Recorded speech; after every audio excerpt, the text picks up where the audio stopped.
Okay, gang. Hey, you see if I can move this to a place where I can see everything and everybody.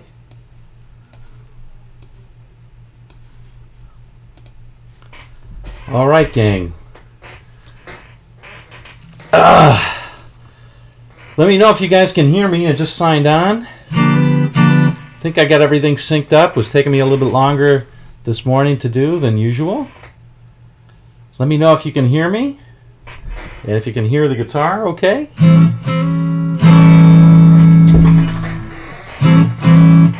Awesome. Good sound. Okay, excellent. Yeah, glad to hear it. And hopefully it's in sync. I checked beforehand. That was the last thing I checked was, is it in sync? So hopefully that's good. Well, good to see everybody. Let's say hi to everybody. So I see a number of the usuals are on. Hi, Matt. Matt D. Good to see you. David Smith. Always good to see you. Matt. Rondo. Always great to see you, buddy. Glad to see you on. James Wincard. Hello. TBA. Hello. Trevor. Good to see you as well. All right. Awesome. Okay. Got the stream audio. Robbie Love. Hello, Robbie. How are you? Okay. Well, we're going to wait a little bit, but Oswaldo, good morning to you. We're going to just hang out just a little bit to let some folks get on here. And as we're doing it, you can see it's gotten chillier here in the Northeast in upstate New York. It's gotten chillier. So I'm wearing my flannels. Got one hanging up there as well. So that's kind of interesting. Went fishing, I think, for the last time in the kayak this year. Yesterday, and that was kind of fun. All right.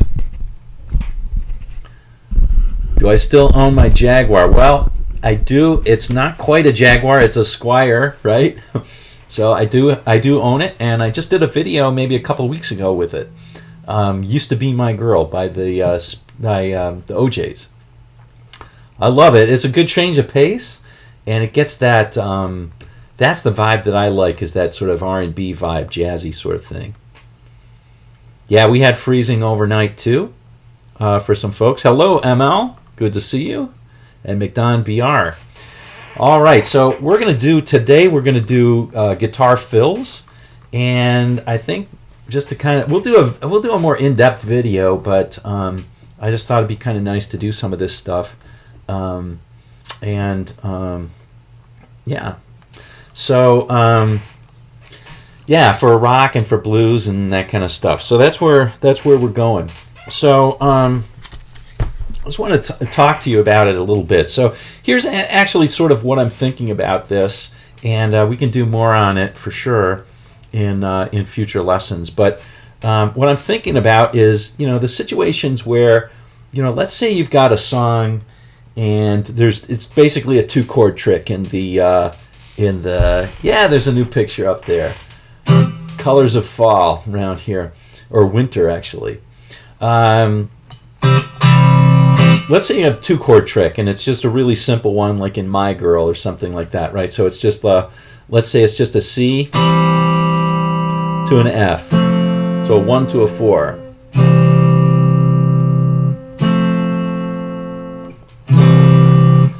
Now, that can get a little boring for both the listener and the player, and the question is, how can you do something that's a little more interesting there by adding fills?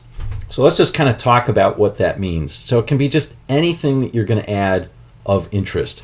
So let's talk about, I think, sort of the simplest things first, and we'll kind of go on that, and then at the end I'll do an example, and we'll try and put all of them in.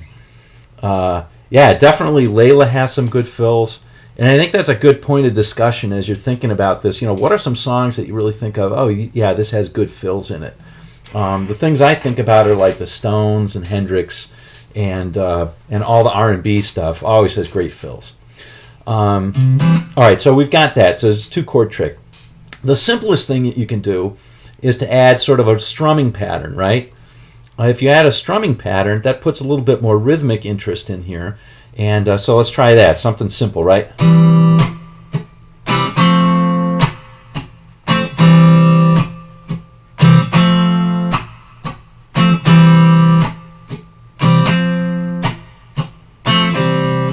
All right, well, that's not all that interesting.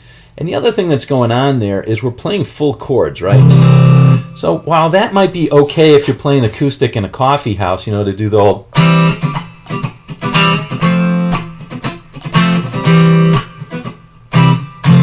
you know, that kind of stuff. If you're playing in the band, it kind of sucks, actually, because you're trampling all over everybody. So let's maybe think of some other things that we could do. So another thing that you can do is simply do some arpeggios, right? So instead of just playing that, you could play something like...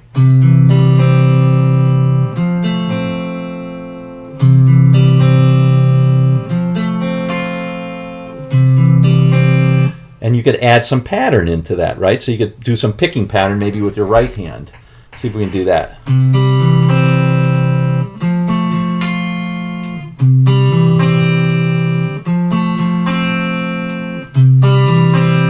Or, you know, something even more rhythmic.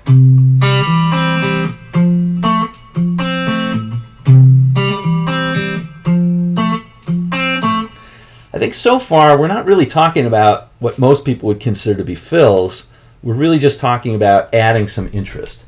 Okay, but I think all of these things are going to come in to what's going on as we get just a little bit deeper. So I wanted to set the stage. So those are some things that you can do. Rhythm, you can arpeggiate, you could do other sorts of, combine those two. And then let's move on just a little bit. You could also play in different positions. So instead of playing this, you could play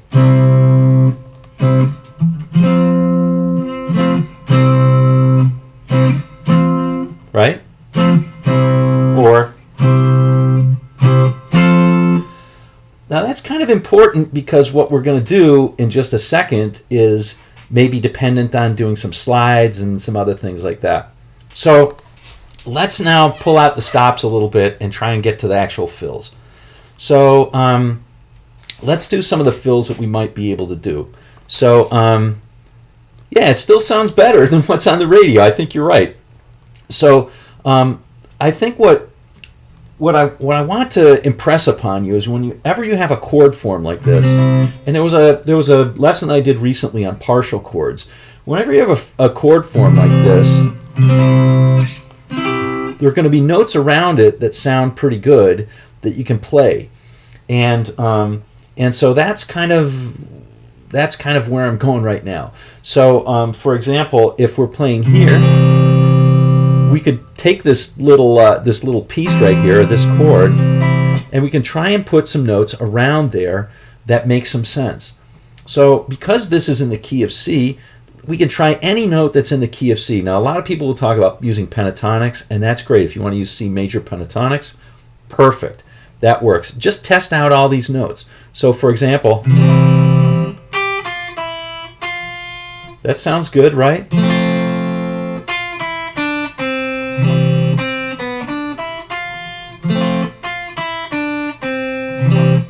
It's not great, but it's okay.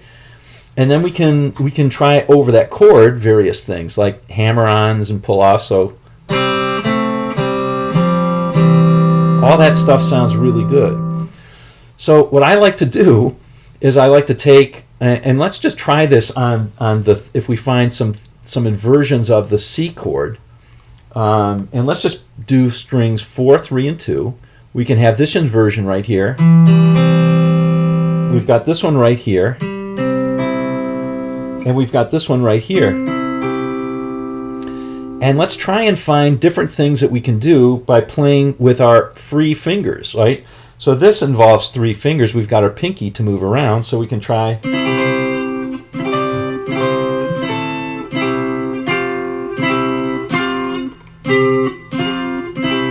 We can just try all those different things. And I would advise you just to pick one of these triads and just try a bunch of things. When you do that, you're going to find all sorts of notes that work. Like, for example, this one right here. That's the top one. Right? You're going to find this one that works.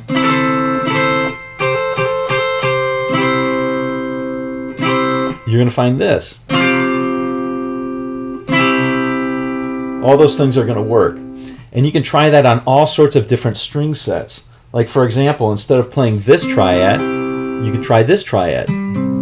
It's really just a partial chord of this, right? If you've got this, you can play, you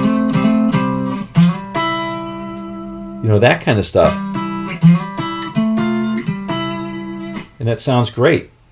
So all of a sudden, we're really kind of trying to do some things like El Rondos just said, yeah, some double stops in there. We can put in some double stops. We can put in single notes. We can do all sorts of things like that. All right, so let me try and show at least a few of the things that I might try and do. We can play chord riffs, like for example, instead of playing, we might play.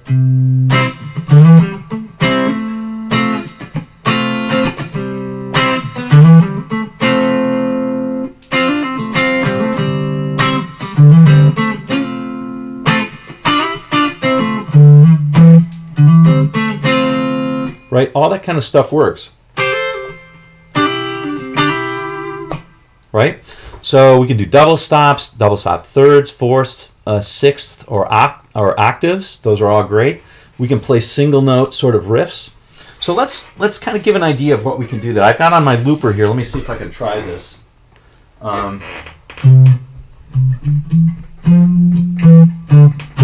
me try a bass line, and then we'll see if we can put in the drums. Okay, so it might be, let's see here. See if I've got it. So I'm going to try in a bass line for that.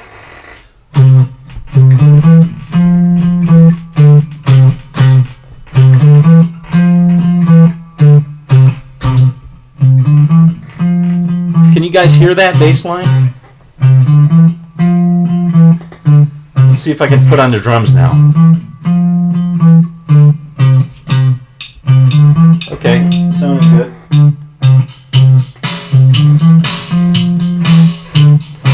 Okay, so let's try some of these things, right?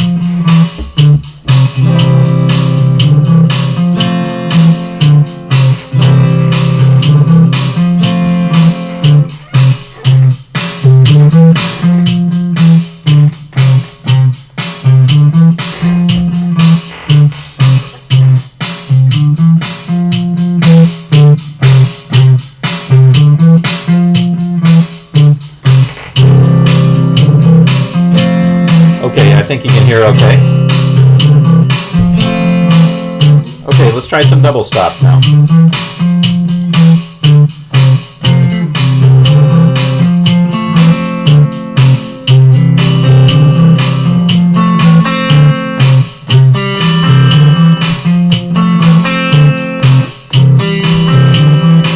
Not the trio plus. That's just some arpeggios, right? Let's try a few. Let's try a couple of other interesting things, right? All right, so here we go.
Bit higher tempo than I wanted to do for this, but what I want to show you is there's some other things that we can do. So I added in some double stops, some thirds like this.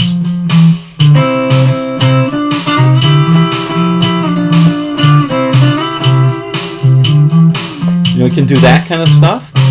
You can do, those were thirds. You can do fourths. Some fourths are kind of nice too, like this.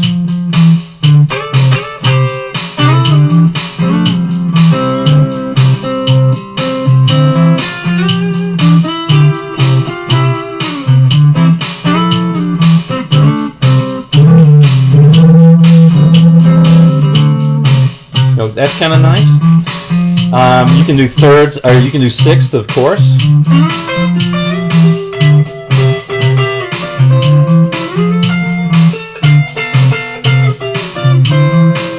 You know, that kind of stuff is really... You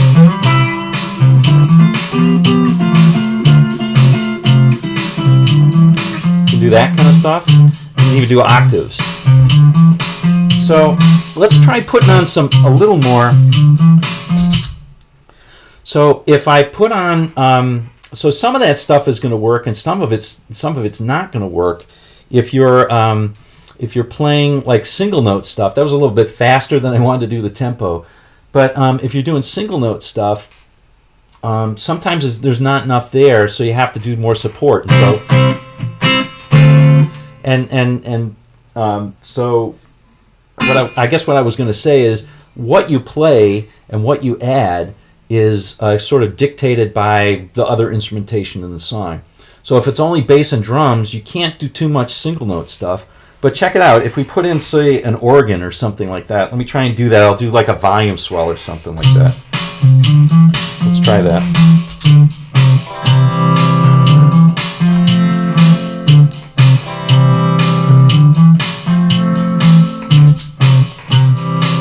Okay, so just a little volume swelling back now. Now listen to how well the single note stuff will work.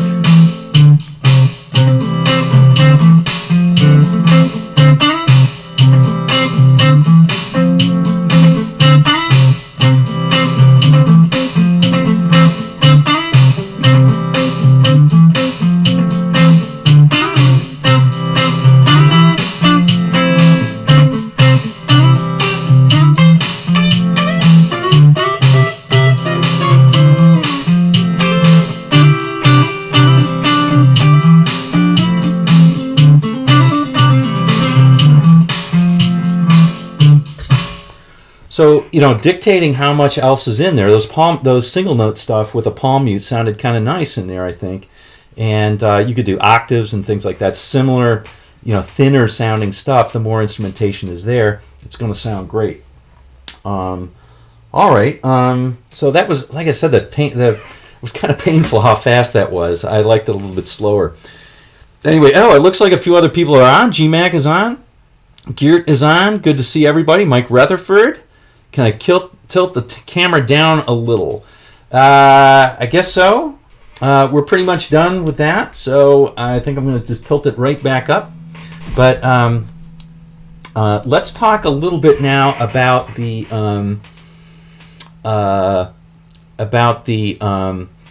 some other stuff that we can do. So for example, let me kind of come down a little bit. We just did sort of major stuff.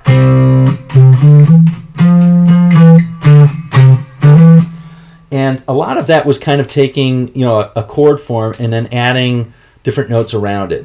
So if we talk a little bit about, let's just talk a little bit about the pentatonics, right? So if we're using pentatonics, a lot of the stuff with the Hendrix chords is on these simple chord forms, and then it frees up a lot of your fingers to be able to play other notes, and you can play notes in, for example, the pentatonic scale of the same flavor. Now you shouldn't, what I guess I would tell you is, you don't have to limit yourself to pentatonics, but that's a good place to start. So if we're taking C, for example, here's a C form right here, right? And you can play it right here. And then there's all sorts of...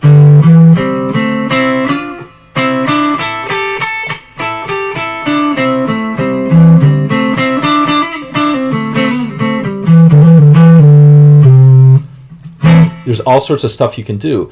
And the only thing different between the major and the minor is, you know, you just use the chord that makes sense. And end at the note that makes sense, right? So A minor pentatonic, same as C, major pentatonic, same notes. You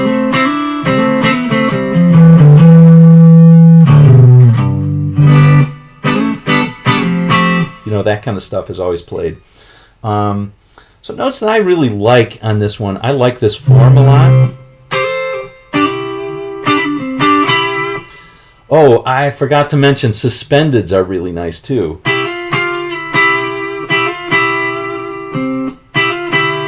So that one's really nice. You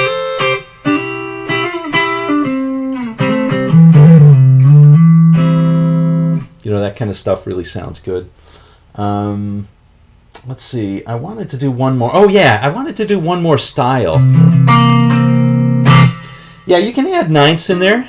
They sound okay sometimes. I think it's just use your ear to sound what's good. So let's add a ninth in on this one. You know, this kind of idea of flicking a...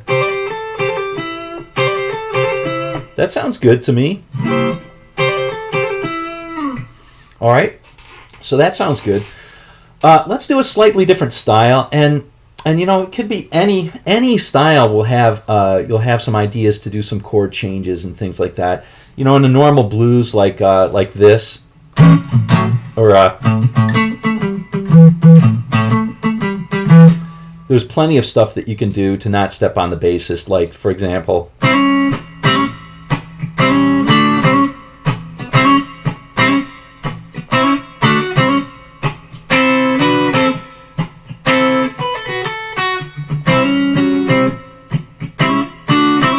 You don't have to limit yourself to that, but sometimes a simple riff is best. So let's do the next one, and I'm not sure if... let me try this again. Somebody was asking whether it's a Trio Plus. It's actually not. I do have a Trio Plus, but this one's not quite as good. I'm testing it out for somebody, and it's got some problems. Mode playing over this progression. Sure. Charles S. is asking, can I explain mode play over this progression? So, over the progression that we just did, okay, which is C to F, okay? So, C to F, you would play, let's see, you can just play C Ionian over that. All works for everything, okay? That's it. All right, so that one's pretty simple, right? Because you got the 1, the 4 chord, and so forth. Now, you could also play an F. Oh, it's the same thing. You can play an F Mixolydian, right? It's the same thing as C major, right? So those two things are the same.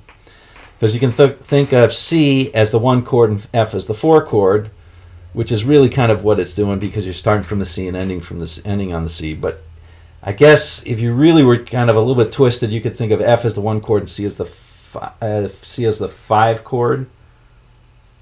So that would be so the C would be the 5. I don't know. That's a weird one. I would just think of the 1 as the C and the F as the 4. So you're doing C Ionian.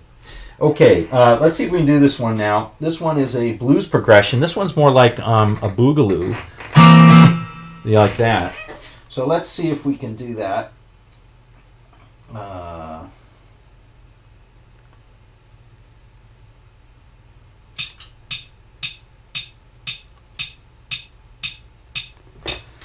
Okay, so let's try the boogaloo here. 3, 4, 1, 2, 3, 4.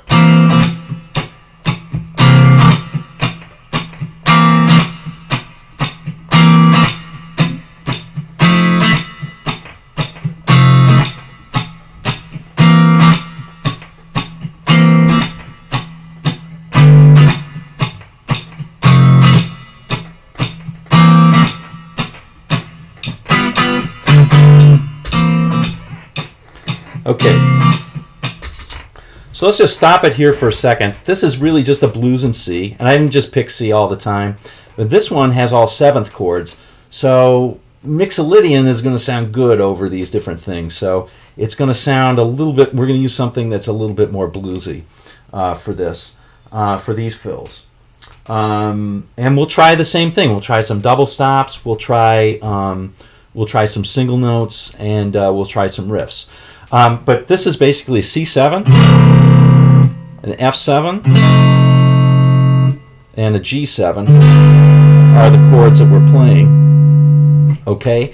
And if you listen to things like Shotgun or like Tramp, you know, Otis Redding's Tramp, I can't remember who did Shotgun, who did that one. But if you listen to those, you'll hear, you know, the guitarist is basically playing something like this.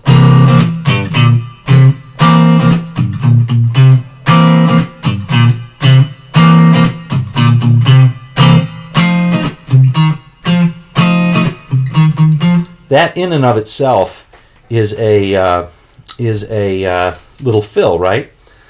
But because these are all seventh chords, it's going to add a little more flavor that we can put in. So for example, if we're playing over C, we can not just play this. This is going to sound good.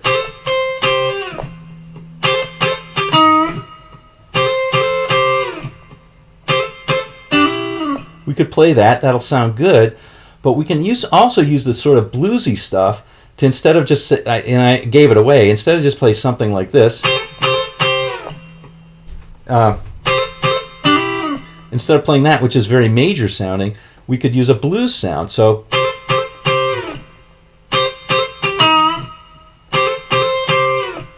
that's kind of a different sort of sound.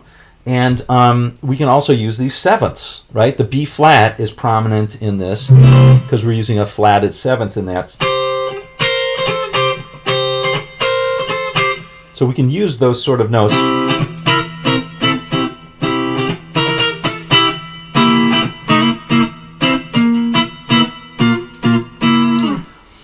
And again, I would just urge you to use partial chords, whatever those are, right? In this case, a C7 is right here, and now I'm just using the 4, 3, and 2 strings, and I'm finding notes using my free finger that I can play on that. Right? That kind of stuff. And just kind of, that kind of stuff. So let's see if we can add some fills in and see how that sounds. And let's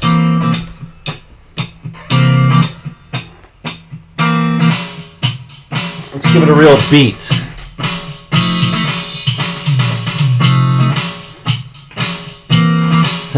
Doesn't sound too great. We'll do it again. Yeah, Junior Walker. Thanks, James.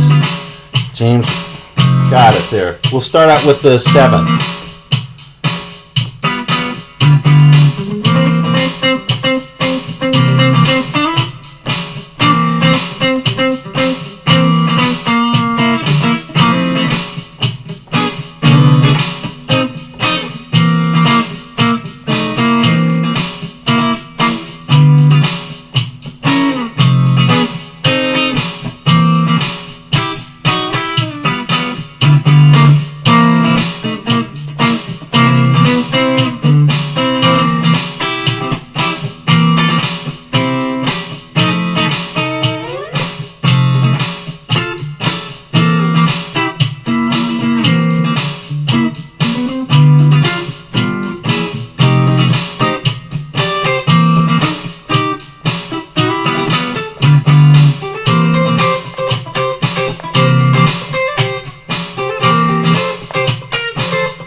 Okay, let's play something for real.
All right, well, a lot of fun stuff. A lot of fun stuff for sure. Anyway, a lot of fun stuff. I dig that kind of stuff and that kind of play. And that's just trying to find the triads. At the end of the day, I was just trying to find triads, and with some difficulty, I might add. I don't know what it is. I'm rusty doing these live ones, but yeah, I mean, I think if you can see in your head all these triads, right? If I see a C, for example, just take 3-note string. Just take 3 notes. Like here's on the top 3 strings, right? Here's a C triad.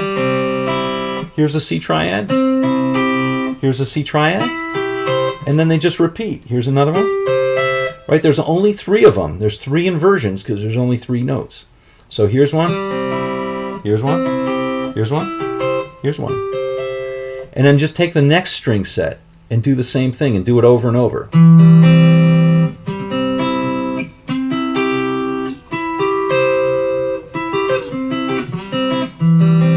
And the same thing again. Right?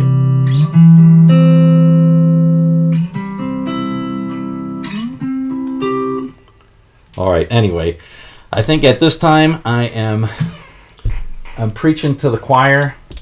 We'll definitely have to do more lessons on or more videos on like triads and all that kind of stuff. But anyway, we'll do more on it for sure. This was just kind of a quick impromptu, hey, how do you put in some fills? So just to kind of recap, you got single notes, you've got your double stops, you've got rhythm stuff that you can do, and just kind of combine them all. Focus on triads, and I think it works out really well. A lot of the really old cool stuff is really just doing triads, and yeah, it's kind of amazing, like Soul Man and stuff. Well, Soul Man has sixth, but again, sixth is just a triad with one of the things taken out. So there you go. How I construct a solo like that, I will, TBA. All right, I will do that.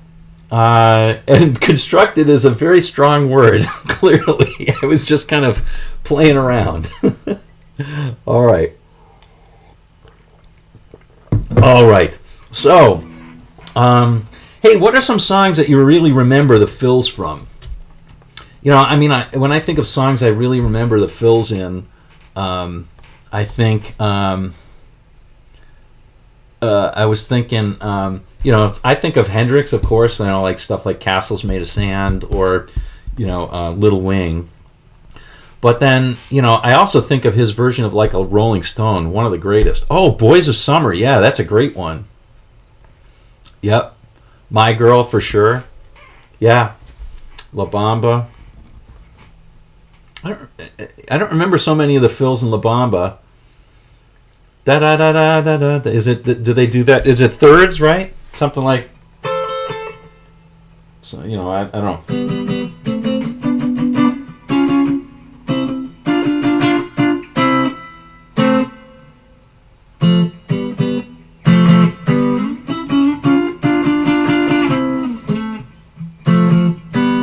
Something like that. Do da da da da da do do do. Yeah. Clapton stuff, a lot of Clapton stuff. One After 909. Yeah, that's true. Yeah, for sure. Hey Joe, yeah, for sure. Hey Joe does. Yep, good stuff. Good stuff. All right. Yeah, I mean, I really think of like Steve Cropper stuff. So Soul Man and anything on Otis Redding or a lot of those old soul things. They have tons of little things. Al Green songs always have neat little fills in them, for sure. All right, CCR. Yep. And if you listen to a lot of country music, I mean, I'm not really big on country music, but one of the best players out there is Brad Paisley. Listen to what he plays. He's very rarely playing chords. He usually will play, some like little chordal passage, and yeah, that's there. And of course, if you listen to any jazz, they're always comping and not really playing, a written chord and kind of, jangling them through. It's more rock where it's kind of standard, or more standard to just kind of play chords. Alrighty. Cool, yeah. Mark Knopfler. Oh, yeah, God. Why wasn't I thinking of that? I mean, Tunnel of Love is one of the best songs for fills. What great fills in that song. I mean, the one that everybody remembers is, of course, which I'm forgetting right now. Sultans of Swing, right? But Tunnel of Love is, I think his masterpiece overall. Solo is just incredible. I love Romeo and Juliet too. I think those are great songs. All right, nothing wrong with Sultans of Swing or Money for Nothing. Brothers in Arms, good stuff. Yeah, Knopfler's incredible with fills. Vince Gill, yeah, Vince Gill's a great player. What drum device is it, please? It is the. Let me see if I can pull it up here. Oh, I cannot. But hold on a second.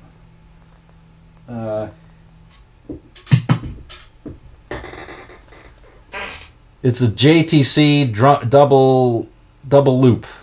It's a Nux product. It's okay. It's okay.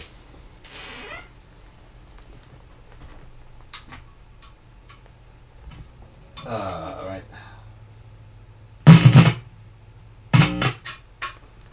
Let me see if I get this. Ugh.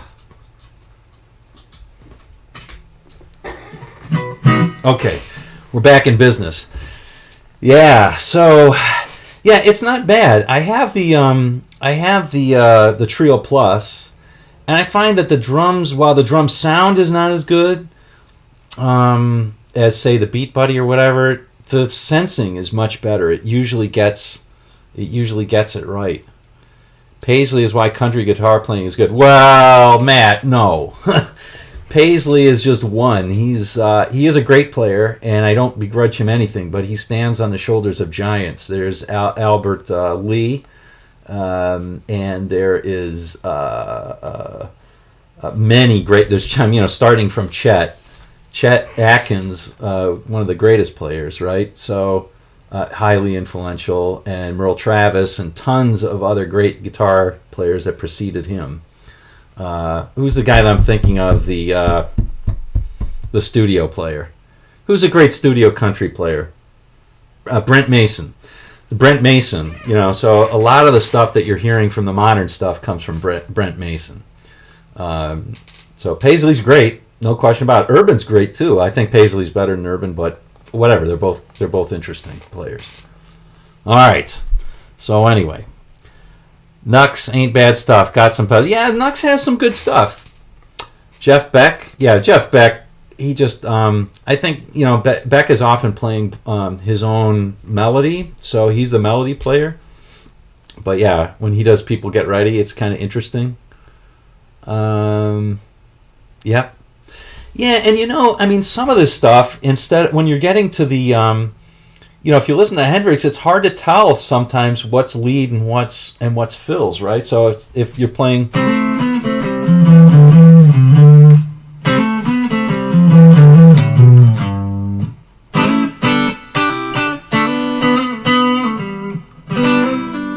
that kind of stuff, it's hard to really know what are fills and what's lead.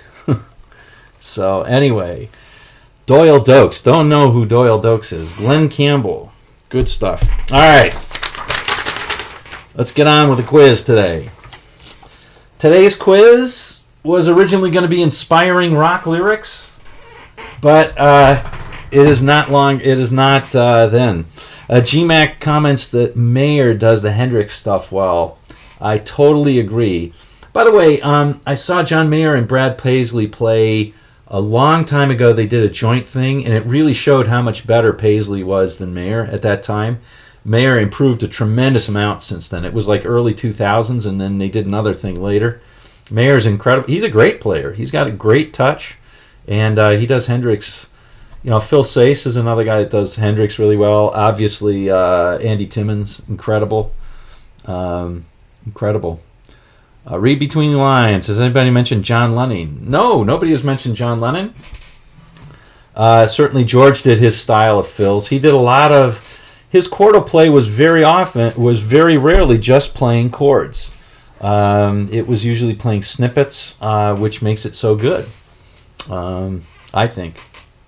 Yeah. Yeah, Andy Timmons is really a remarkable player. It's pronounced New X. Oh, yeah. I knew that it was pronounced New X. I still say Nux. Robert Cray. Yeah. All right. All right. Good stuff. All right. So let's get on with the quiz. It was originally going to be inspiring rock lyrics. I've got to turn on. I'm going to put this away for just a sec. It'll be there if you guys have questions or whatever, but it's better. All right, let's see. It was originally going to be inspiring rock lyrics, but that was too hard. People forget about Andy Timmons. I forget about Andy Timmons. All right. Robert Cray sucks live. He does? Oh, wow, that's interesting. Okay. Well, I may see him next Friday, so I'll let you know if I can still get tickets. I'm going to see him next Friday. He's coming to Ithaca.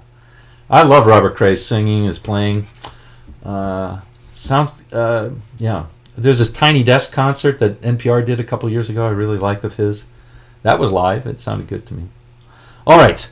So in this quiz, what I'm going to do is I'm going to give you the lyric, and you're going to complete the lyric. Okay? So these are just lyrical phrases that you're supposed to be getting. Okay? So, all right. Let's start out with an easy one. So, for example, here's someone who. This is from somebody who died a couple weeks ago now. And so the lyric might be, I'm going to take you on a trip so far from here, and your answer would be, I've got 2 tickets in my pocket. And if you want to, now baby, we're going to disappear. Yeah? Eddie Money. So the answer isn't Eddie Money. The answer is, I got 2 tickets in my pocket. Yeah? All right. So it's good to say Eddie Money. That's fine. You know, somebody gave me I forget who it was. I think it was maybe ML, or no, it was Dr. Mike, Dr. Mike, and he sent me a concert that Eddie Money did in like 1978 in a small bar, like a show bar in New York City. Wow, it was awesome. It really was great. Jimmy Lyon was great on guitar. Great player. Okay, here we go. Here's the first one. Greg Koch is the greatest player out there. Well, greatest can be decided by a bunch of things. If it's technique, he's probably not. It's probably a classical guy, right? And Tommy Emmanuel, I don't know. But if it is, I mean, he's up there for sure. I love his play, but has he been really influential, like, say, George Harrison was? Who's a greater player? All right, anyway. Doesn't matter. Well, George is dead now, so Greg Koch is a better player. All right. Anyway, it's all cool though, because Greg is an amazing player and he's hilarious too. Love him. All right. Okay. So here we go. So here's the first one. I want to live. I want to give. I want to live. I want to give.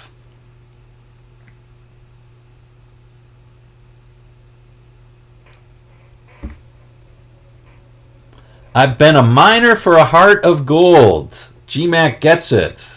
Awesome. Yes, that's Neil Young's Heart of Gold. So I don't know.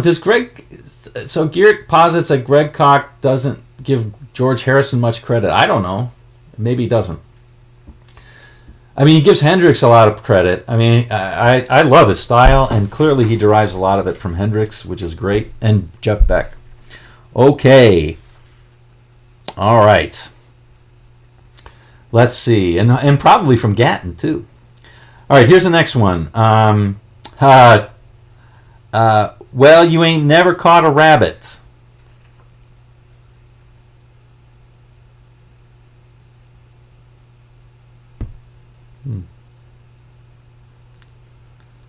And you ain't no friend of mine is right. Okay, Hound Dog, Elvis Elvi.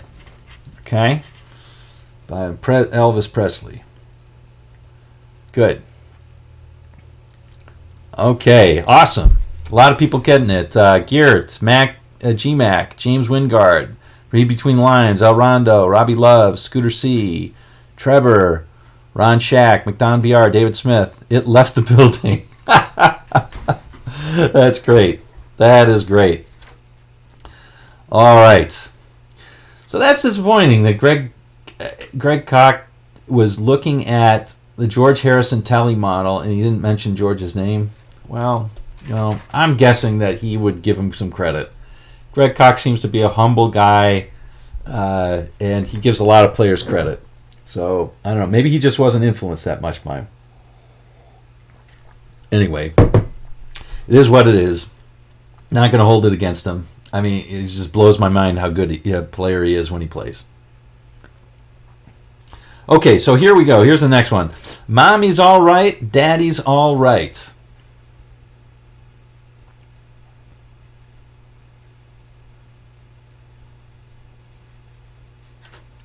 Mommy's all right, Daddy's all right. G-Mac coming in with They Just Seem a Little Weird. Yeah, so it's not the Who Squeeze Box. It's Cheap Trick's Surrender. They just seem a little weird. Surrender, surrender. All right. Let's do another one. So here's the next one. Hey, Ron. Ron Shack says V. Okay, so here we go.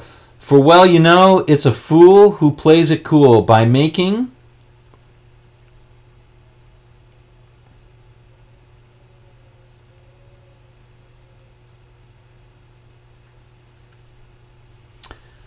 his world a little colder. That's right. For well, you know, it's a fool who plays it cool by making his world a little colder. That, of course, coming from the song Hey Dude. Hey Jude. Right? All right.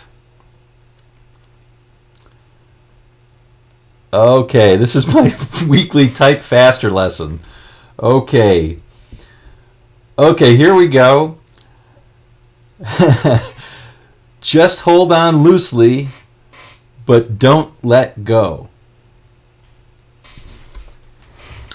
Hold on loosely, but don't let go.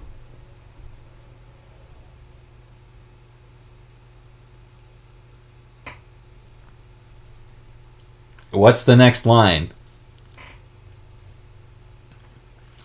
G-Mac is the fastest typer, clearly. Ron Shack gets it. Golf lesson. I love it. Scooter comes in. If you cling too tightly, you're going to lose control. Right. You got it, G-Mac. Excellent. Excellent. 38 spatial. 38 special. Okay, here's the next line. Or here's the next one. Yeah. Well, it will be kind of fun. You know, I'm trying to see if people get it. So here we go. Mars ain't the kind of place to raise your kids. What's the next line?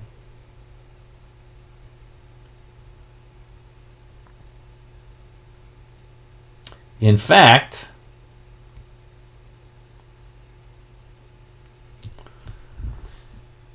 it's cold as hell. Gert says neither is the Earth. Rocket Man is the answer for sure. All right, good. I think if you can just get the person who did it or the song, that's great. But for the people who get the actual lyric, that's awesome. Yeah, that's from Elton John's Rocket Man. Cold as hell. Try Venus instead, says ML. Okay, so here we go. Mama just killed a man, put a gun against his head, pulled my trigger,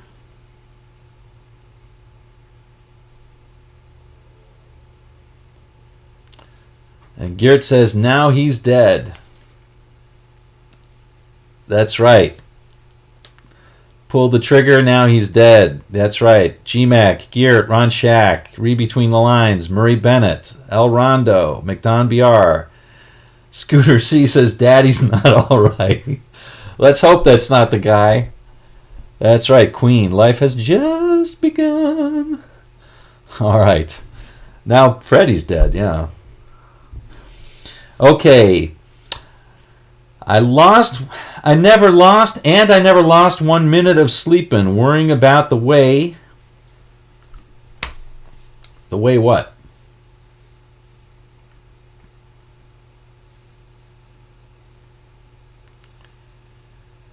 GMAC comes in with things might have been. The way that things might have been. Garrett gets it. Read between the lines. TBA.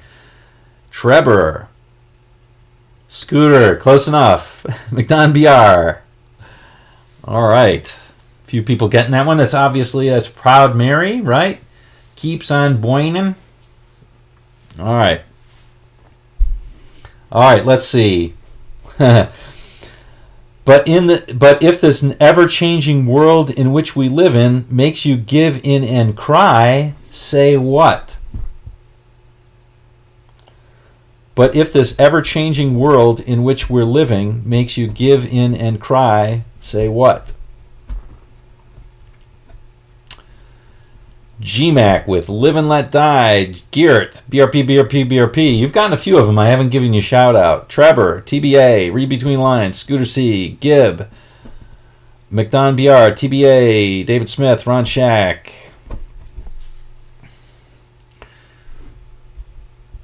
Not his best. Horrible lyrics, I agree. But they're very memorable to me. The thing in which we're living, it sounds bad. This world in which we live in sounds bad to me. All right. Let's see. This one's According to the Stones. But if you try sometimes, well, you just might find... What?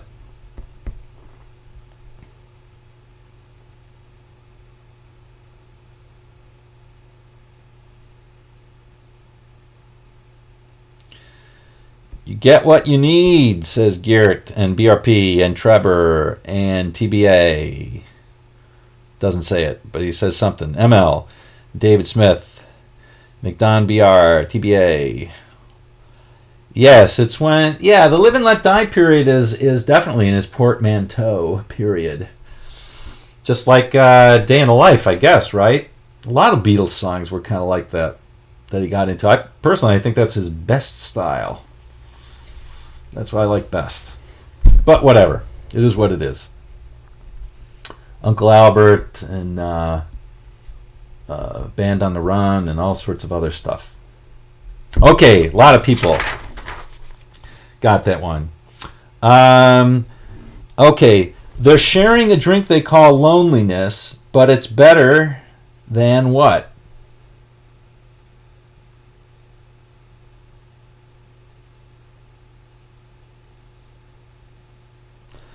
Than drinking alone.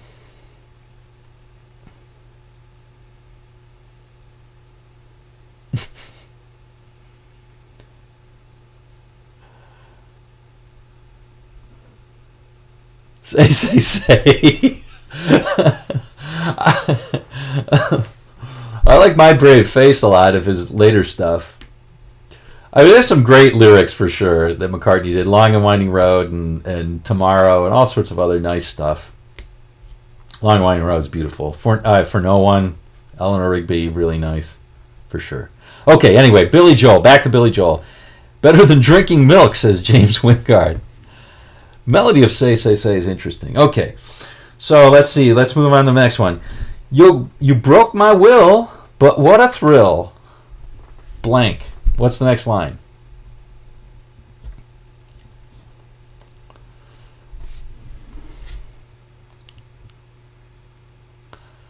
TBA says one of my favorites from that period is 1985. I agree. One of my faves, possibly the best one on that album. Great little piano riff in the beginning. Great stuff. Goodness gracious, Great Balls of Fire is the answer on that one. Yeah, for sure. All right, a lot of people getting that one. Garrett, GMAC, ML missed it by just this much. Robbie Love, McDon BR. Goodness gracious, Ron Shack, Trevor. All right. Okay. Let's see. Here's the next one. I got to give you more. I don't think you guys are going to get this one, but maybe maybe some will. This is a toughie though. Have you come here for forgiveness? What's the next line in the song? Have you come here for forgiveness?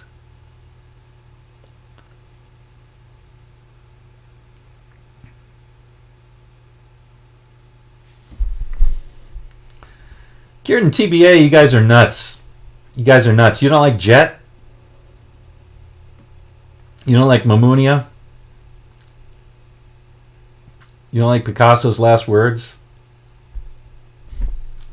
Compare it to Red Rose Speedway. You guys are nuts.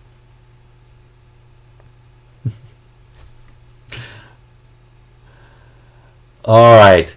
Yeah, there you go. A couple people got that. Because we ain't got that here. Not quite. Yeah, it's U2's One. That's right, Geert. From the Lepers in Your Head. That's the last line, but it's have you come to raise the dead. So it's have you come here for forgiveness? Have you come to raise the dead? Have you come here to play Jesus? I think the next line is from the Lepers in Your Head or something like that. Anyway, just remember that lyric quite a bit. That's a tough one. Hate Jet, hate Band on a Run. Okay. Interesting. What's a good McCartney song? Say, maybe. Okay. Let's see.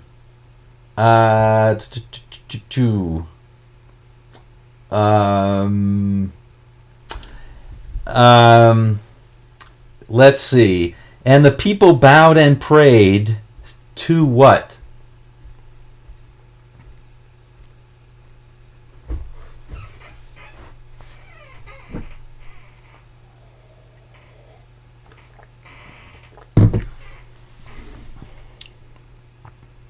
Ebony and Ivory, yeah.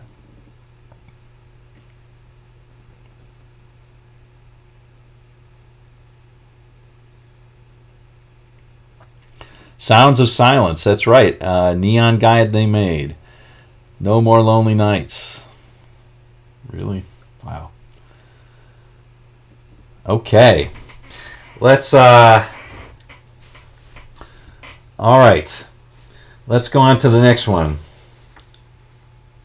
Okay, here we go. This is a story about Billy Joe and Bobby Sue. What's the next line?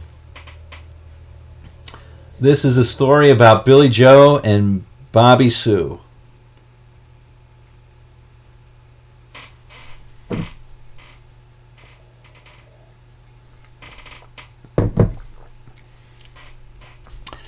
Two young lovers with nothing better to do. That's right, says Trevor and G-Mac. And what did they have nothing better to do then?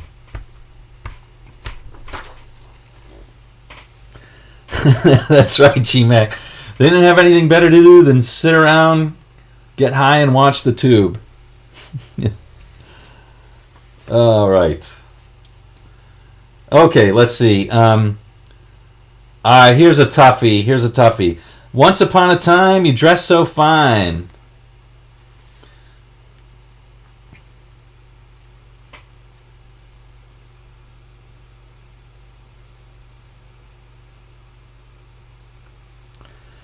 That's right. Sam W. and G-Mac. Awesome. Threw the bums a dime in your prime. Didn't you? Awesome. How does it feel? That's right, Trevor. Awesome. In your silks. Yeah, there's something about the silks, right. All right. Okay. Let's see. Let me try that again. Don't it always seem to go? What? That you what? That's right, Robbie Love. You threw the bums a dime in your prime. GMAC saying, you don't know what you got till it's gone. GMAC, he must be on like the same brainwaves. Don't it always seem to go that you don't know what you've got till it's gone. Right? Awesome. Read between the lines, gets it. BRP, BRP, BRP. ML, Ron Shack, Joni Mitchell. That's right, Garrett. Okay.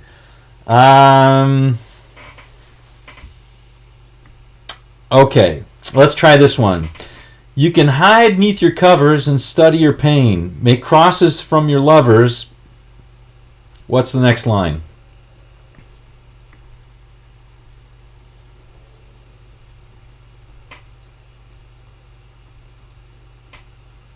Eat your fiber.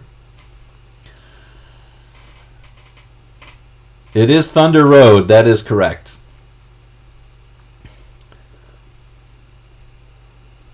Okay, so it's throw roses in the rain. I think, Garrett was right.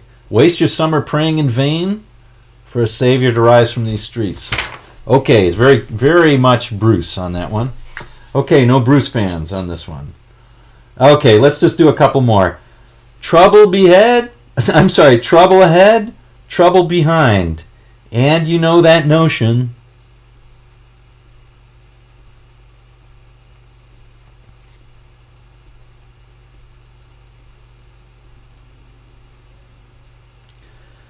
BRP, BRP, just crossed my mind. That's right. Driving that train, high on cocaine. Casey Jones, you better watch your speed. That's right. Scooter gets it. Read between the lines. Ron Shack. Bunch of people got it. Okay. We'll do just a couple more here. We'll just do a couple more and we'll see. One man caught on a barbed wire fence. One man he resist. One man washed up on an empty beach. What's the next line? One man blank. One man caught up on a barbed wire fence. One man he resist. That's right. GMAC gets it. One man betrayed with a kiss. That's the. And one man washed up on an empty beach. One man betrayed with a kiss. That's Pride in the Name of Love. That's right. I think the song's called Pride, but In the Name of Love is what's often said. Okay, two more. There's a great video, a viral video of this song going on. Thanks, Geert. Not much of one. There's a great viral video going on this song. Here's the first two lines. I'm going to give you the first. You give me the second. I pulled into Nazareth, was feeling about half past dead. I just need some place.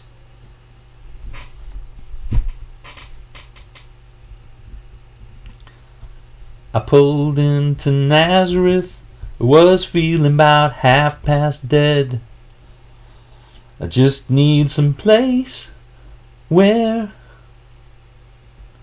I can rest my head. There you got it. Okay. Awesome. James Wingard gets it.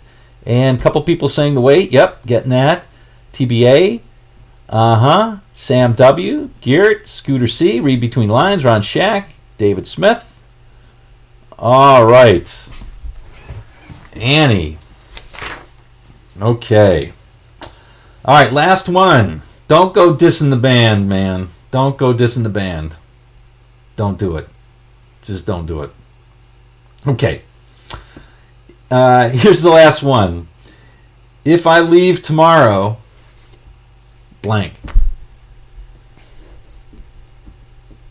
Oh, I'm sorry. If I leave here tomorrow. Sorry. If I leave here tomorrow, blank.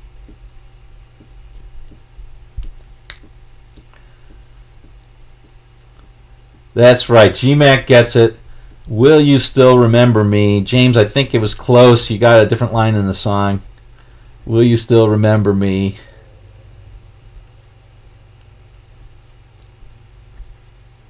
I don't know if it's Take a Load Off. I think it's Fanny. I'm pretty sure it's Fanny. All right, so the last one is, of course, Freebird. Okay. All right, so that's it today. I think we all know GMAC won this one today. He dominated the whole first half of it, and then, but a lot of you guys did great. I mean, this was a tough one for sure. I mean, this is just me making up stuff in the morning here today. I have to say I was pretty tired. I really needed the days off, so that was good. Frog protection or fraud protection? I don't know. Tough quiz. Yeah, it was a tough quiz. You think Geert won today? Droot got. Mm-hmm. Yes, James Wingard. I have heard Marcos. I don't know how to pronounce his name. Svogli. I have a different one of his. I think he's a wonderful player. Very melodic player. Very melodic player. Now wait a second, Scooter. Scooter, you're saying Clapton asked the band to jam. The band said they don't jam, just play songs? That doesn't make sense. I mean, Levon Helm had his place in Woodstock was renowned for people just coming over and jamming all night. So I don't know. It doesn't make sense to me. Huh, that's interesting. Okay. Well, don't they jam to songs? I don't know. Maybe it's more like a folk jam. So you go to a folk jam, you're playing songs. You're not like taking solos and stuff like that. It's definitely different. It's definitely different. I used to go to a lot of folk jams. In bluegrass jams, you're obviously taking solos and things like that. But a lot of folk jams, you're just playing songs. So maybe it's more like that. Oh, on the record they didn't jam. Well, that's true. There's very little that occasionally Robbie Robertson will play a solo, or you'll hear some soloing a little bit. But Clapton played. Yeah, Clapton was in the last waltz. Yeah, I mean they're. I mean, I feel very, very differently than you do, Geert, about the band. Especially the first two albums, I think, are two of the finest albums. I mean, way up there with any in rock. I think. But I mean, obviously everybody has an opinion. But definitely some great singers with incredible voices. All right. So that was it for.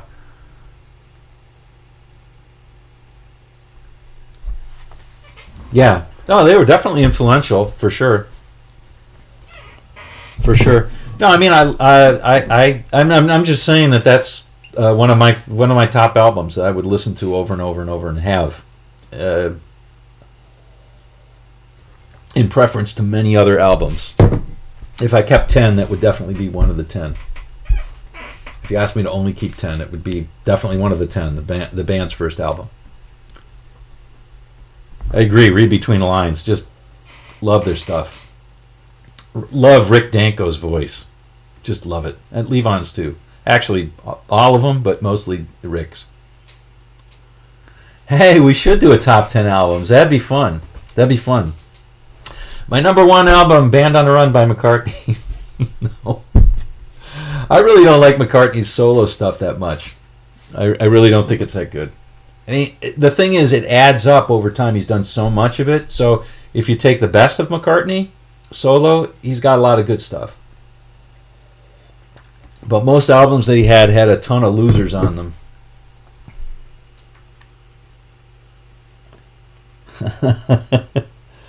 All right. Boo, he says.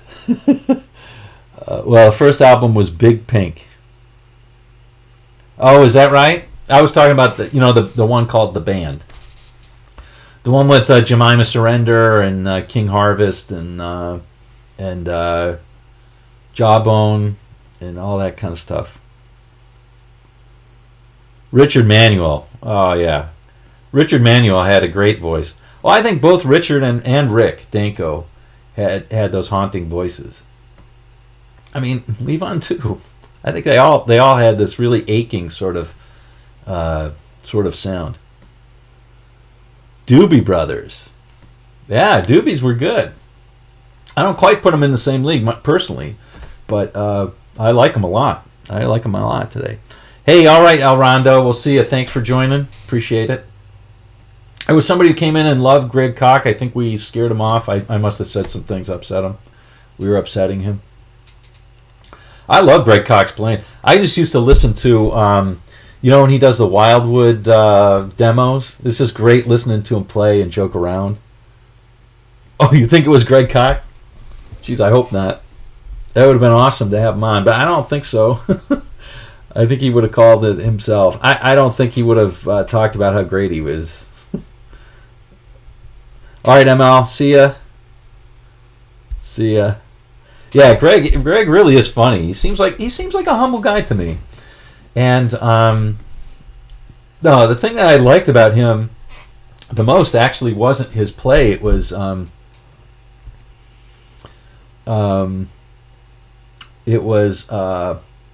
his he did an interview and he was talking about like how people today say Hendrix sucks, and he's like, it doesn't make any sense. So he's obviously very influenced by Hendrix and Beck and some other guys. Robin Ford's a huge influence on him. Who was the guy? Jerry Donahue? No, I always do this. I did it last time. Who was the guy who played with Elvis, and not the original guy, not Scotty Moore. He played with Elvis, and he played with Graham Parsons and Emmylou and a bunch of people before Albert Lee did. What's his name? Telly guy. Real Telly master. I'm just going to look for these because somebody's going to know it. It's not Jerry Donahue, is it? I don't know. Can't remember. James Burton. Thank you. GMAC. Thank you. James Burton. So, Greg Koch was very influenced by James Burton and Robin Ford. So, there you go. All right. Chaos and Creation in the Backyard.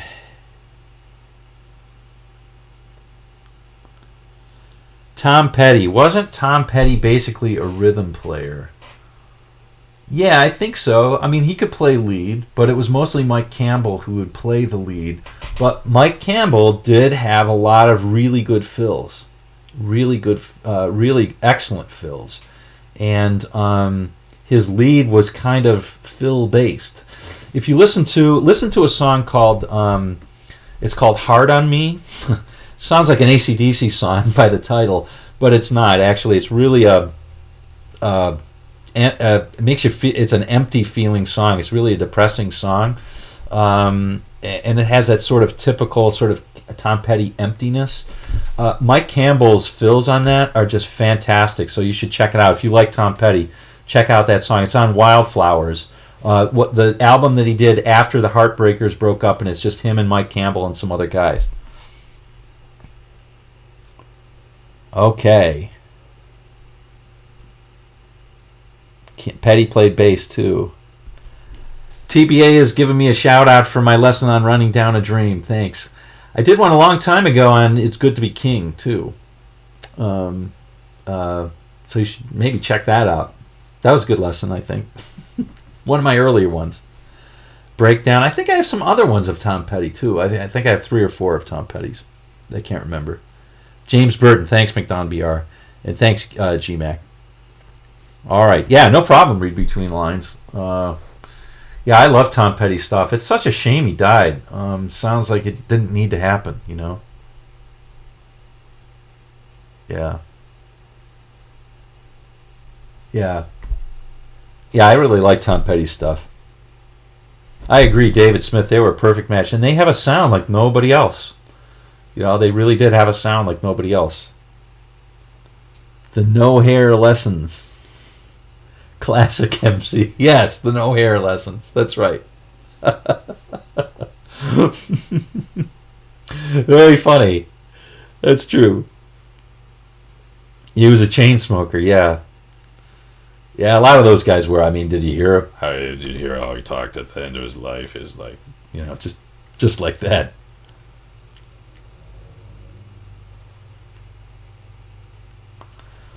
You Wreck Me. Okay, yeah, we could do that one. I like that song.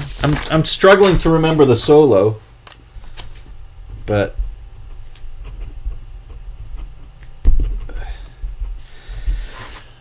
I've got a bunch of them piled up. So I think I have.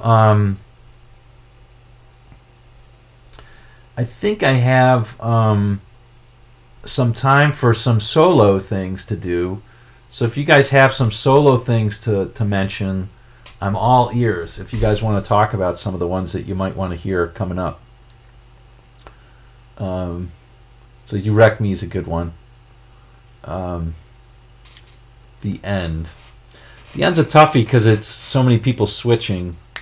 You need multiple guitars. So that's a tough one to do. I'll write it down. The End and I Want You are two. The End and I Want You are two that I wanted to do. But the trading guitars thing is kind of tough, so we'll see. Solo and fills on Devil with a Blue Dress. Devil with a Blue Dress. All right.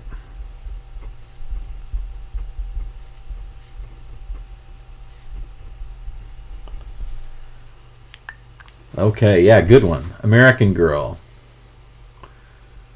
Keith Scott with Bryan Adams.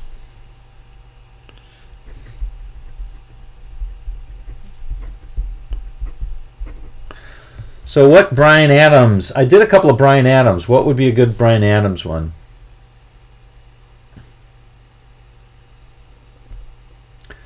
One after 909 solo. I can do that one. The thing with the One After 909... Yeah, I'll do it. The thing with many of the Beatles is it's hard to put together the arrangements because you got to try and do it for two.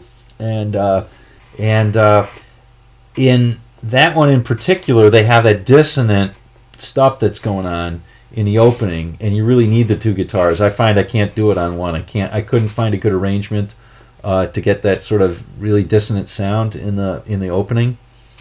So I'd have to do two, but One After 909. Okay, so we have a few Beatles. Anything by Dire Straits. Okay? Sounds good. Heaven, Bryan Adams. Okay.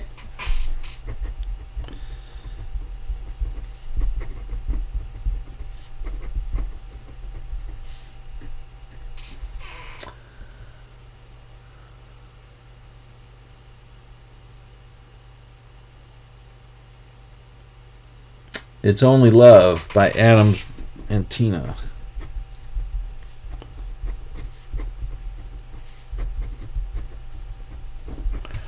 I'll have to check that one. Yeah, so it's interesting. Now, when you say David Smith, when you say Heaven, are you talking about Bryan Adams, or are you talking about Los Lonely Boys? So I did that one. I did Los Lonely Boys one. I did the beginning part, and then I did the solo. Yeah. Summer of '69. Oh, that's a good one. Oh, all of a sudden I can't get my mouse. There it is. Okay.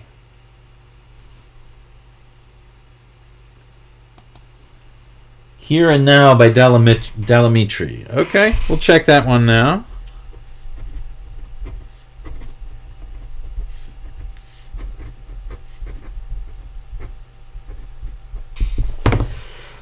Okay. Anything by Steely Dan. So read between the lines. You got to tell me more on Steely Dan because there's just too many that I could do. But I'll pick one. I'll pick a Steely Dan one for sure. I used to do a bunch of But then I kind of got out of doing Steely Dan. So they tend to be a lot of work for obvious reasons. I was trying to do Chain Lightning. I did about 3/4 of it, and then I went on extended travel and kind of came back, and I was like, ugh, just not working. Reeling in the Years, I would have to do parts of. Maybe I do the solo, that'd be fine. But it's just so much to do a lesson on. Even the solo just itself is just a lot. It's really long, Bodhisattva. Well, I could do Bodhisattva. It's not that bad. I mean, it's just you got to get used to doing fast, but there's not too much to it, really.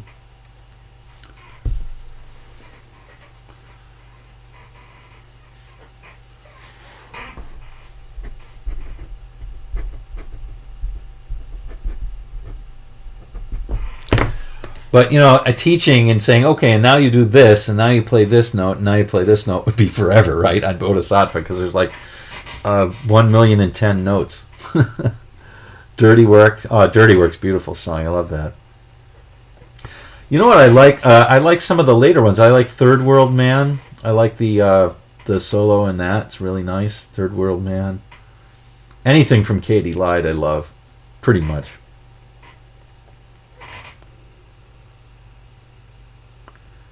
Yes, that's right. Read between lines, a double lead, so that makes it tough. That's true. That's right. So David Smith, I did Bad Sneakers. If you Google that, or if you search for it, you will find I did Bad Sneakers. I love that solo. That's Walter Becker playing on that solo. That's not other guys. That's one of my favorite solos of theirs. It's very soulful.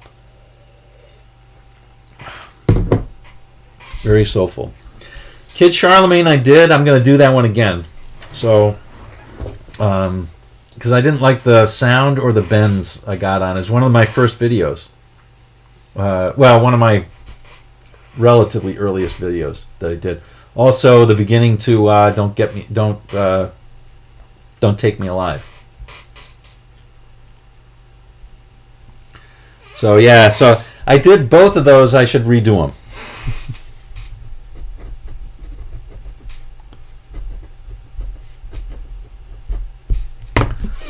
All right. So yeah, I mean, I think those are Kid Charlemagne's one of my top solos of all time. Anybody, I think it's probably one of the best. Haitian Divorce is a toughie because you got that the throat thing going on. The Frampton, whatever that is. Bark at the Moon. Oh, some Ozzy.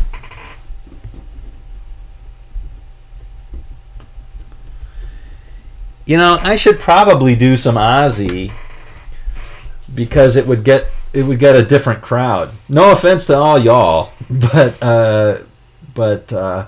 if I did that or Mr. Crowley or something like that, yeah. Either of those, Bark at the Moon or Mr. Crowley. I agree, Al Carlton. But what's another great Steely Dan solo is Chain Lightning. Rick Derringer's playing on that one, and it's fantastic.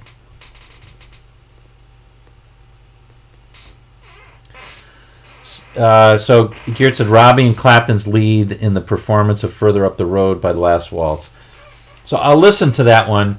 As a rule, I try not to do live performances because what I don't want to do is I don't want to repeat the performer's mistakes. I think they sound bad when you intentionally repeat mistakes, and people on YouTube are like so ridiculous about like, oh, you didn't play that exactly. So I've just given up on doing that stuff, and it's hard to find a backing track, so then I have to put something up that can't be monetized, and it's a lot of work to do live stuff. It's harder to hear it too and get all the notes. But I'll give it a listen. I've done a few live things. I did a Cream thing live. Yeah, Brian. These are just requests, right? I'm not going to say I'm going to do them. I'm writing them down, and I'll get to them. I'll get to him. Oh, is that right, G-Mac? You thought I would laugh? It's good, though. Randy was really good. Randy was really good.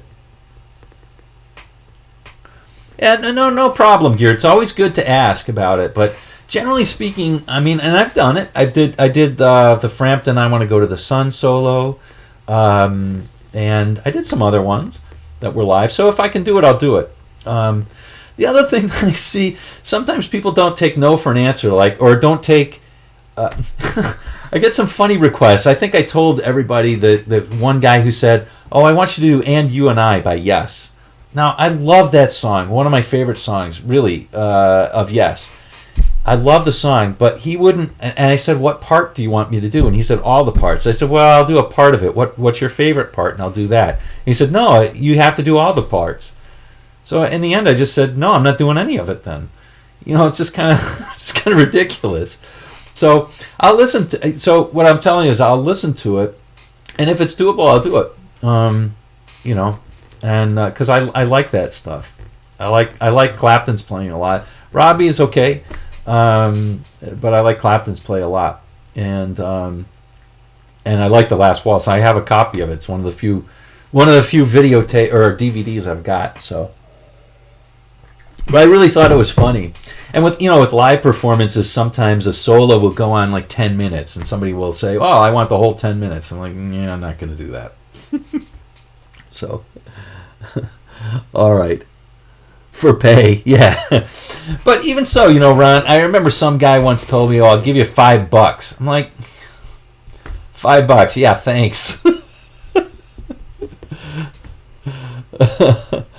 All right.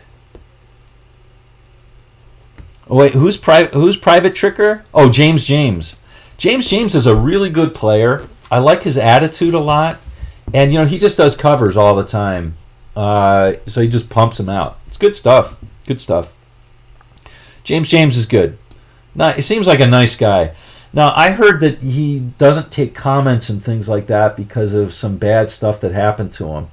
But again, he seemed like a good guy, G-Mac. But am I not here to please us? I guess so. Sure. Is that right, Geert? So people were being aggressive toward his wife? That's just, people are so shitty sometimes. That's just terrible. What jerks? Yeah, James. He's good. He's a good guy. Seems like it anyway. Thank you, Ron. That's very nice of you. Oh, his last video had comments open again. Very interesting. Well, I hope everything's good.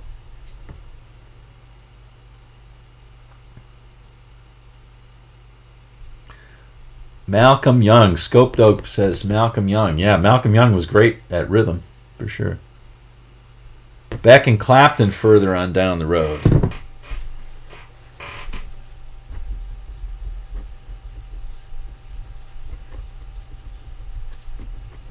Well, I'm writing down further on down the road, and we'll look at it. We'll look at the Last Waltz version, and we will look at, or Up the Road.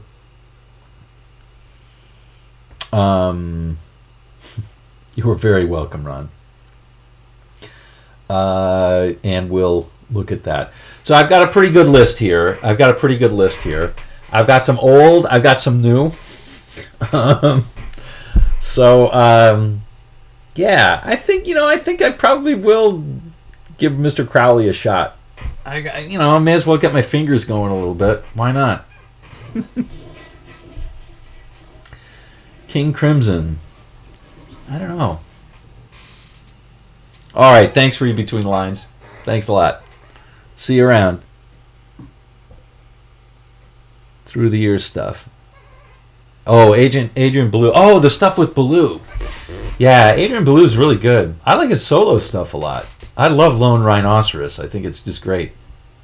And he's a great guitar player, but I'm trying to think of what to do. Maybe, I don't know. Must be some stuff. I remember when that stuff came out. Yeah, I got my work cut out for me. But at the end of the day, I just kind of do my stuff, and I like listening to what you guys want. And if I can do it, I can do it. And but it's got to be fun for me. At this point, it's sort of like, if I don't enjoy it, I'm gonna quit. And there were some things that it's just like requests coming in that were super obscure, and I'm just like, I just didn't enjoy even listening to it to learn it. So, thank you, Ben. Thank you a lot. Appreciate it. This is all blue. Next week, yeah. How about a video of me working out a solo? So I think that makes some sense. I mean, I've got this simple theory stuff going, but yeah, I think that makes a lot of sense of working out a solo.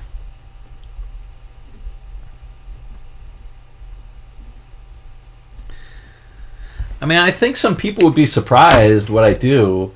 Most of the work, over 50% for sure, is just listening to the song. Because sometimes I'm not familiar enough to remember it, and I have to be able to sing the solo. If I can sing the solo, then I can figure it out. Yeah. So I'll have to fast forward. That's the part where I'm working it out, where I'm listening to it again and again and again. Scott, you're very welcome. You're very welcome. Status Quo. Is that a band? Triads, yeah. I've been really resistant to jump on the triad bandwagon. Everybody does triads and this and that, and I just have to, because it is kind of how I see the fretboard. So it's coming, right? So we did Caged, and we're going to continue doing Caged and stuff like that to see how to move around. Stay within the right amount of bars. Oh, really? Okay. Well, I need to know them.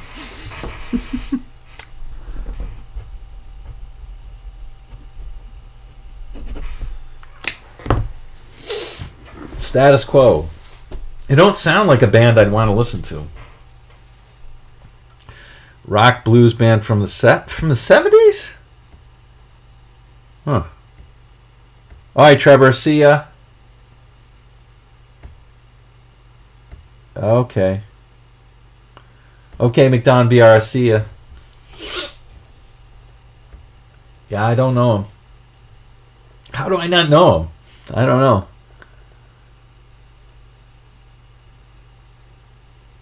Okay, Ben. Thanks. Yeah. I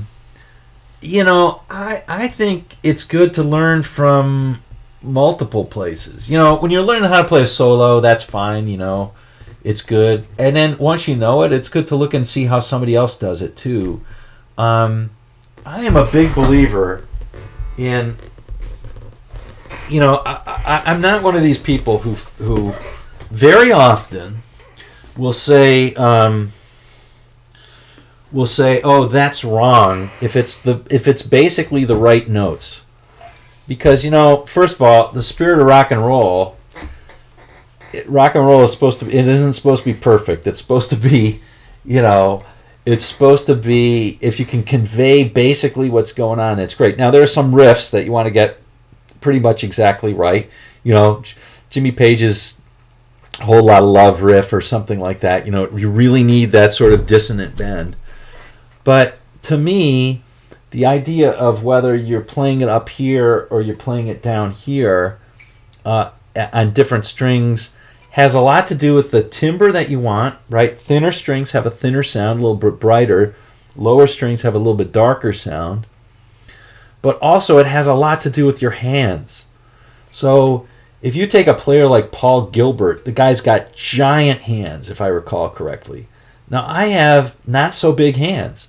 So I cannot play a lot of what Paul Gilbert plays. I would have to figure out how to do it in my own way. And it's foolish for me to think that I should be able to play exactly the way that he does. It's just foolish.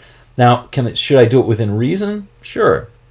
But, we all have different styles and we all have different hands and fingers. So, when people say I need to have it exactly, it just doesn't happen. I mean, I understand, I recognize that there are differences between some and the other.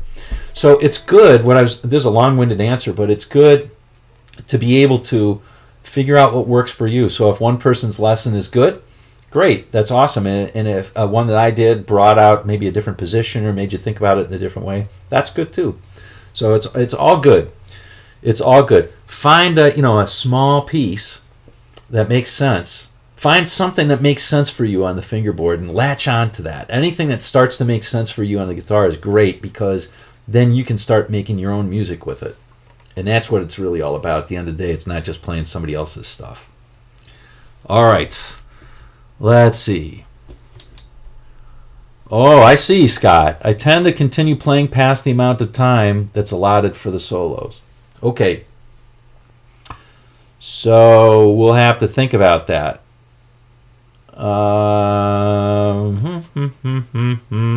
See you, G-Mac.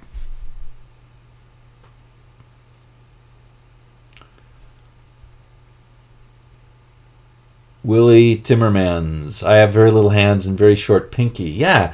So, and there's, hey, Malcolm Young often talks about that, right? It dictates the type of guitar that you use. He always used an SG, so it's Gibson, so it's smaller scale. This is actually a 25.5-inch scale, so it's not, so stretches are not so good. But yeah, so even the guitar that you play, it's going to be dictated by it. Some people who are bigger, Greg Koch early on, his telly, the telly that he had designed is a little bit bigger because he's a huge guy. He's like 6'6" or something like that. So he said whenever he picks up a telly, it looks really small on him. Well, telly doesn't look really small on me, because I'm a smaller person. Although I'm getting bigger. I stopped growing up. I started growing out. So,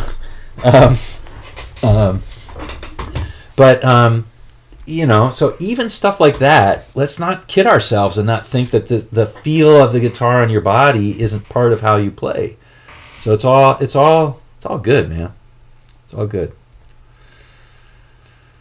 You have a Fender. Okay, so, Fenders have 25.5-inch scales usually. So a Gibson guitar has a 24 3/4-inch scales, which means that the frets are going to be closer together, and it's going to matter up here and it's going to matter down here. So if you're having trouble doing stretches, a smaller scale guitar, doesn't have to be a Gibson, could be an Epiphone, right? The Fender Jaguar is actually a really small scale guitar. It's a 24-inch scale, so that makes a difference. So the scale is, I believe, that's the between the nut and the bridge, the distance between those. So on a Fender, it's a little bit farther. On a Gibson, it's a little bit closer. And that means two things. That means that the frets are a little bit closer, and for the same string gauge, the tension is going to be a little bit less on the Gibson than it is for the Fender. So they're a little bit slinkier.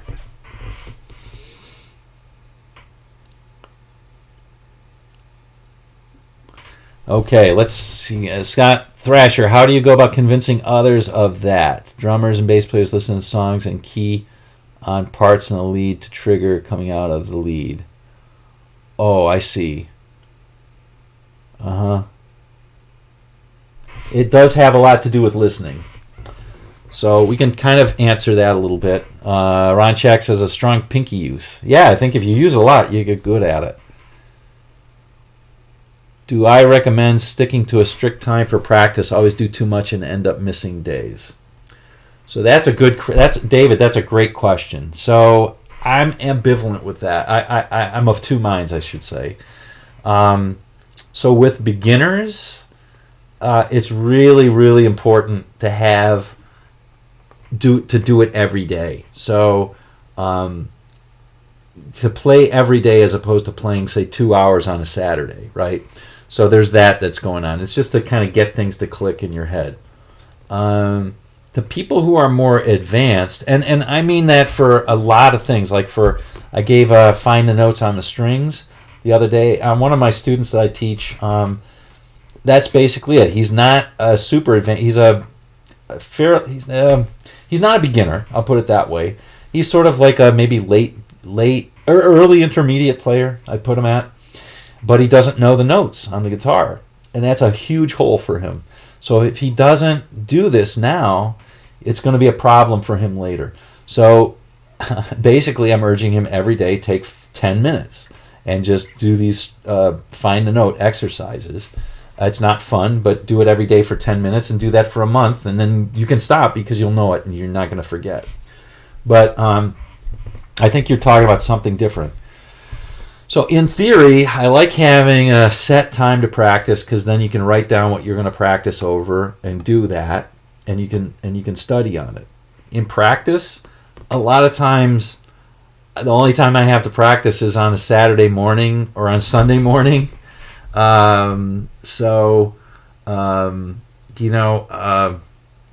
I try to play a little bit every day just to keep my fingers and my brain connected, but I don't usually practice every day because I just don't have time, unfortunately.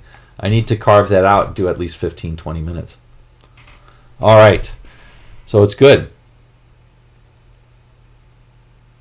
Okay. So let's see. I have to get better at is knowing where the chord changes are.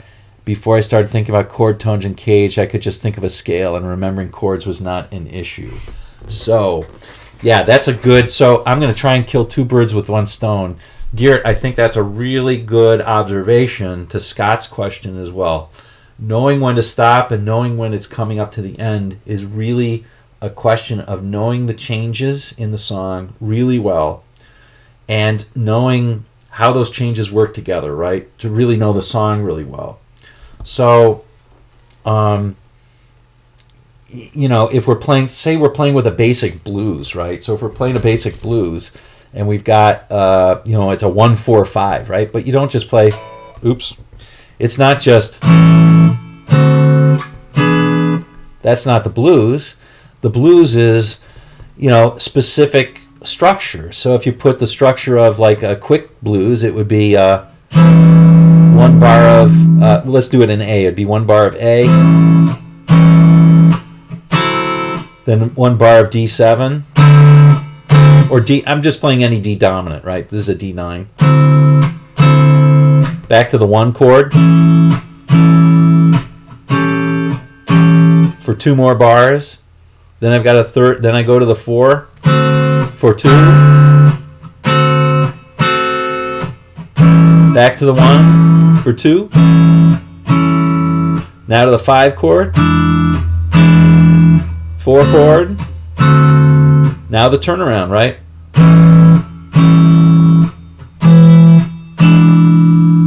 So if you're not really tuned into that sequence and really know it, you're going to miss it at the end. And you're not going to hear it with the other players. So knowing those changes is really important. And I think many of us, including me, grew up wailing on the scale, right? I'm just going to pick a scale, whatever works. And in the blues, you can get away with that. Like you pick the minor pentatonic, right? The A minor pentatonic. And so I'm over here.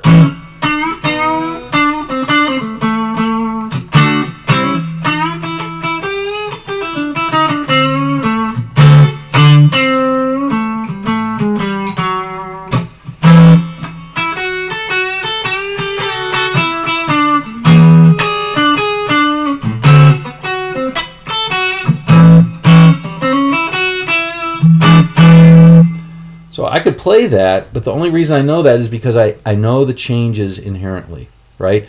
If I were just wailing on the scale and doing...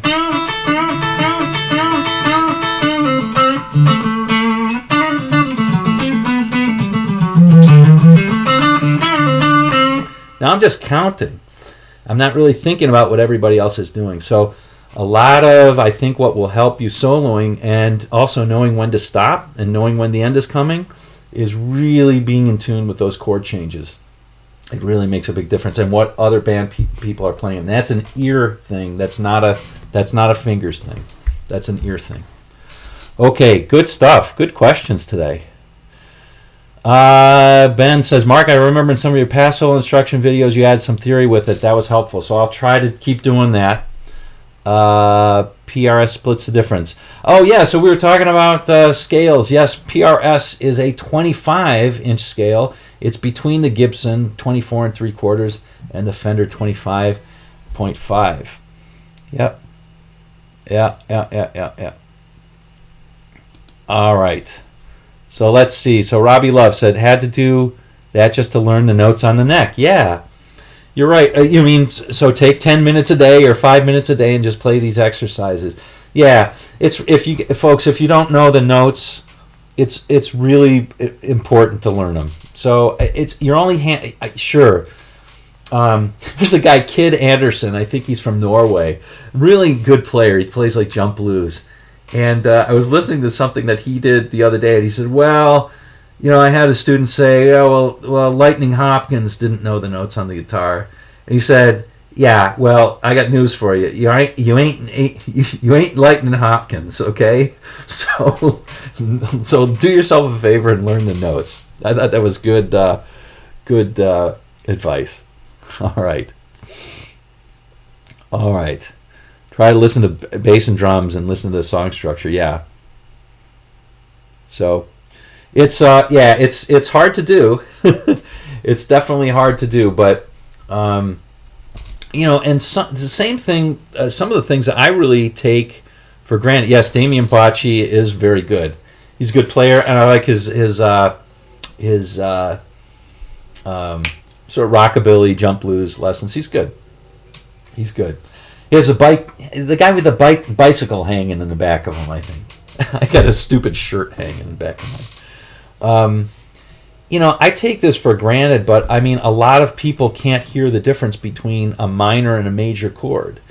And I'm occasionally shocked about that once in a while. So that's another thing. I'll say it, if you're not good at recognizing the difference between, say, this and this, do yourself a favor and just play a minor chord and really kind of get onto that. So maybe I should do some triad theory on that one too. Yep. I agree, Ron. You're leaving a lot on the table if you don't know the notes on the guitar.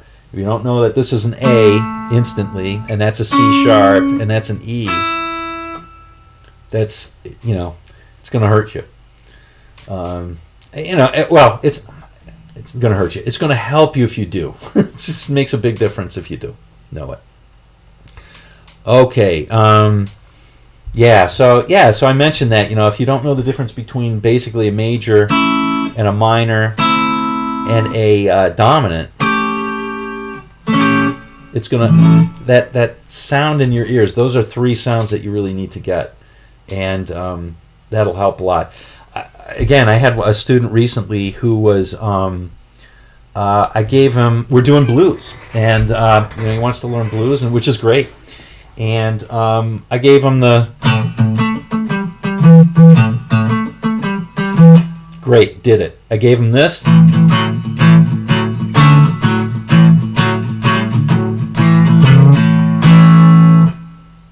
Gave him that? Great, did it. Gave him even this. He did it. Then I gave him the Thrill Is Gone.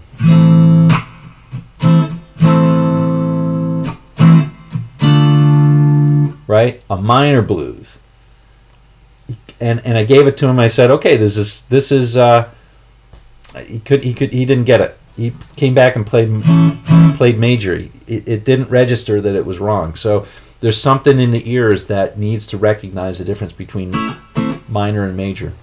And if you've already done it, chances are you don't even know that, because I'm only reminded of it when I see somebody who's struggling with it. But that's why I mention it. So get those minor and major and dominant seventh in your ears. Those are the three most important.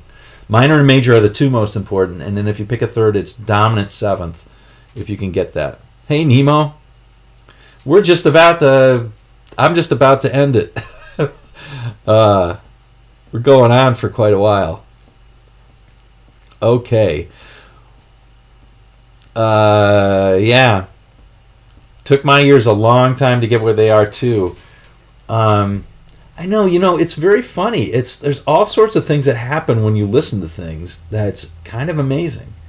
I once heard I once heard a guy who I respect a lot, when he was asked the question, how do you play fast?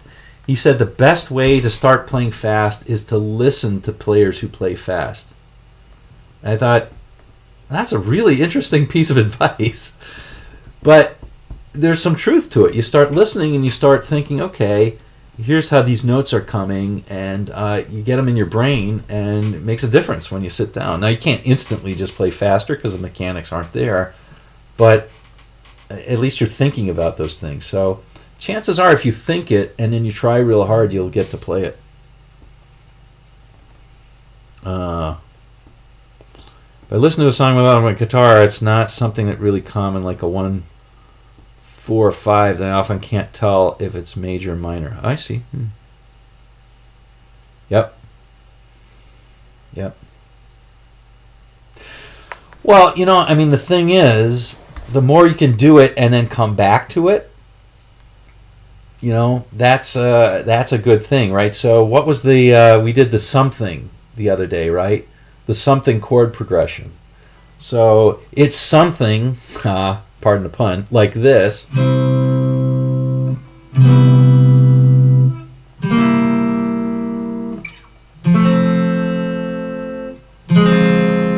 Right? I don't think he does that, but that's simply understanding that there's a line here.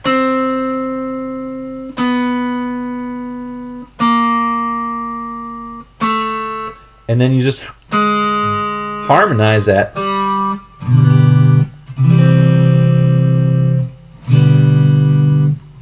Yeah, maybe that would work. Go to the 5. So very simple would be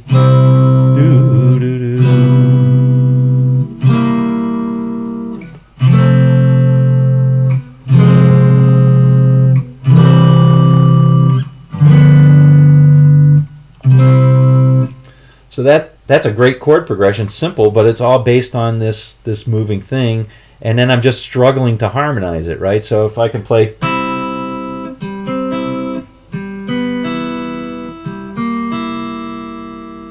I could try playing this.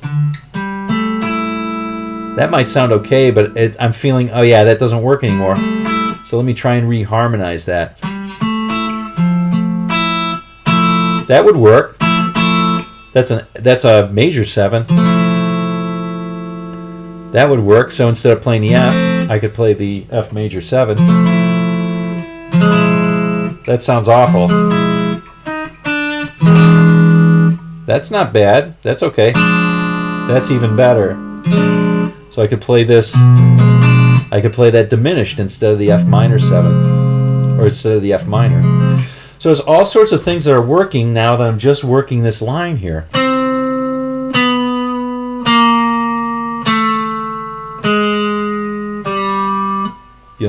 Basically that's all that's going on. And so now if I hear that, like I remember when I was prepping for something, and now I Googled a couple things, and I got, what's the Bob Dylan song? It's a beautiful song. Love it. It uses that chord progression. Simple Twist of Fate. Simple Twist of Fate. So Simple Twist of Fate has it, and I listened to it, and then all this other stuff came up. Like, oh yeah, that's the same as If. And that's very similar to Strawberry Fields as well. And then some other stuff came up. Thank you, Garrett. Al Green's I'm so tired of being alone. Same chord progression. So it's interesting how once you unlock your ears and start to hear those similarities, then you go back to it and you hear it in a different place. Now that you've played it and kind of understand it, you start hearing it way more often. So yeah, it goes both, right? It goes both ways. Your ears train your fingers, and your fingers train your ears. I have a wife who is a physicist and way smarter than I am. And anybody who's been in Ithaca knows that there's all these rock gorges that are all over the place. And they're cut by the rivers that are in here. So beautiful gorges. And in fact, there's a famous saying, Ithaca is gorgeous. And that's what it's a pun on that. Anyway, I was on a hike with my wife one day. And she said, Mark, why do you think the water goes that way, the way it does? And I thought, what a dumb question. It goes that way because the rocks are shaped that way. I didn't say what a dumb question. Well, now I have. If she listens to this, I'm in trouble. But I didn't say that. But I said, oh, that's kind of a silly question. It's because the rocks are shaped that way. That's sort of true. But isn't it also true that the rocks are shaped that way because the water goes that way? Both of those things are true. So it's important to listen and then play and then listen some more and play some more because it makes both things stronger. When you play and your fingers find places, it makes your listening better. And when you listen, it makes your fingers better. Both of those things are really important. So you can't just do one. You got to do both.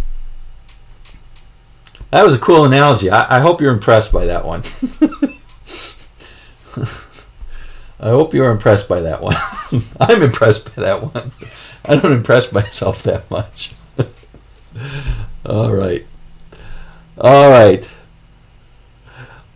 Hey, I'm going to head out. I really appreciate everybody coming by today, as always. We'll try and do this next week. It may be a little informal like this. I don't know.